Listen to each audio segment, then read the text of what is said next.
আজকে আবারও চলে আসলাম একটা নতুন রেসিপি নিয়ে, হাতে মাখা মোরলা মাছের চচ্চড়ি।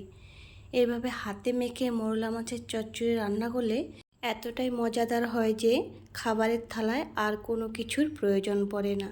ঘরে থাকা সামান্য কিছু উপকরণ দিয়েই খুব সহজেই আর খুব কম সময়ে এই রেসিপিটি বানানো যায়।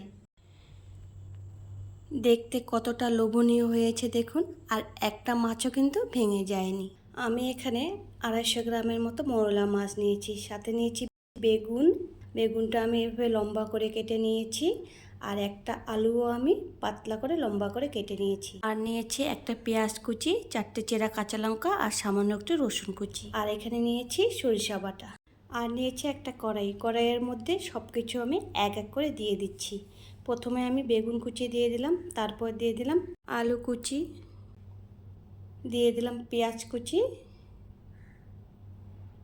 কাঁচা লঙ্কা চেরা আর সামান্য একটু রসুন কুচি। এবার দিয়ে দেব স্বাদ মতো লবণ, হাফ চামচ জিরে গুঁড়ো, হাফ চামচ লঙ্কা গুঁড়ো, আর দিয়ে দিলাম বেটে রাখা সরষা, সাথে দিয়ে দিলাম তেল, সবশেষে আমি দিয়ে দিলাম হলুদ গুঁড়ো। এবার সব কিছু আমি ভালো করে হাত দিয়ে মেখে নেব।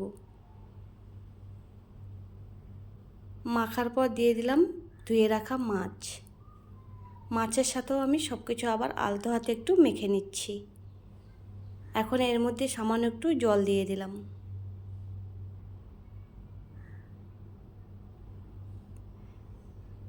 এবার আমি উনুনের মধ্যে বসিয়ে একটা ঢাকনা দিয়ে 10 মিনিটের মতো ঢেকে রান্না করব। 10 মিনিট পর ঢাকনাটা তুলে দিলাম, আর রেডি হয়ে গেল আমার মোরলা মাছের চচ্চড়ি। এভাবে মোরলা মাছের চচ্চড়ি রান্না করলে খেতে অসাধারণ লাগে। আমি এখানে মোরলা মাছ নিয়েছি, আপনারা চাইলে যে কোনো ছোট মাছ এভাবে রান্না করে নিতে পারেন। যারা এখনও এভাবে ছোট মাছ রান্না করেননি তারা অবশ্যই বাড়িতে একবার ট্রাই করে দেখবেন। ভিডিওটি ভালো লাগলে লাইক, কমেন্ট, শেয়ার করে পাশে থাকবেন।